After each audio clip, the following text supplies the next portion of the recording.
नमस्कार मित्रांनो, तुम्हा सर्वांचं माझ्या YouTube चॅनलवर पुन्हा एकदा खूप खूप आणि मनापासून स्वागत आहे। आजच्या व्हिडिओमध्ये आपण बघूया EPF वेतन मर्यादा 15,000 वरून 25,000 पर्यंत वाढणार, प्रायव्हेट कर्मचाऱ्यांसाठी मोठी शक्यता। व्हिडिओला सुरुवात करण्याअगोदर तुम्हाला एक विनंती, चॅनलवर पहिल्यांदाच भेट देत असाल तर चॅनलला सबस्क्राइब करा आणि व्हिडिओला एक लाईक करायला विसरू नका।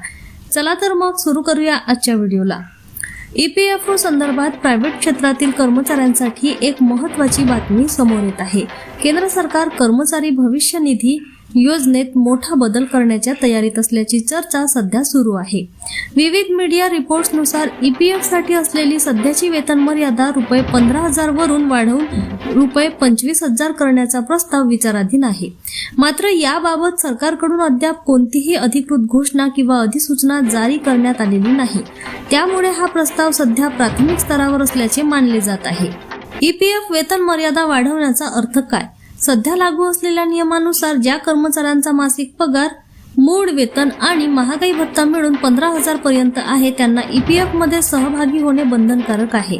जर सरकारने ही मर्यादा वाढवून 25,000 केली तर अधिक वेतन मिळवणारे कर्मचारीही या योजनेच्या कक्षेत येतील।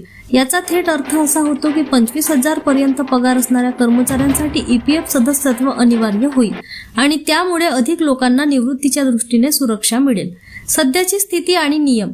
आत्ताच्या घडीला EPF योजनेत सहभागी होण्यासाठी 15,000 ही वेतन मर्यादा लागू आहे। या मर्यादेपेक्षा जास्त पगार असलेल्या कर्मचाऱ्यांना जर त्यांनी आधी EPF सदस्यत्व घेतलेले नसेल तर त्यांना या योजनेतून बाहेर राहण्याचा पर्याय उपलब्ध आहे। त्यामुळे अनेक उच्च वेतनधारक कर्मचारी EPF या कक्षेबाहेर राहतात।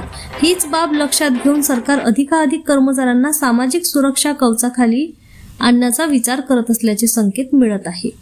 कर्मचाऱ्यांवर आणि कंपन्यांवर होणारा परिणाम। जर प्रस्तावित बदल लागू झाला तर लाखो नवीन कर्मचारी EPF योजनेत समाविष्ट होतील, ज्यामुळे त्यांच्या दीर्घकालीन बचतीत वाढ होईल आणि निवृत्तीनंतर आर्थिक स्थैर्य मिळेल।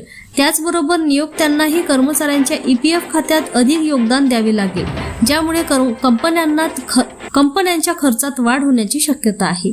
विशेषतः लघु आणि मध्यम उद्योगासाठी हा बदल काही प्रमाणात आर्थिक ताण निर्माण करू शकतो, मात्र कर्मचाऱ्याच्या दृष्टीने हा निर्णय फायदेशीर मानला जात आहे। अंतिम निर्णयाची प्रतीक्षा। सध्या EPF वेतन मर्यादा वाढवण्याबाबत कोणतीही अधिकृत घोषणा झालेली नसून हा प्रस्ताव केवळ चर्चेच्या टप्प्यावर आहे। त्यामुळे अंतिम निर्णय काय होणार याकडे सर्व कर्मचाऱ्यांचे आणि उद्योग क्षेत्राचे लक्ष लागले आहे। अधिकृत अधिसूचना जारी झाल्यानंतरच या बदलाची अंमलबजावणी कधी आणि कशी होणार हे स्पष्ट होईल। पुन्हा भेटू एका नवीन अपडेटसह, तोपर्यंत धन्यवाद।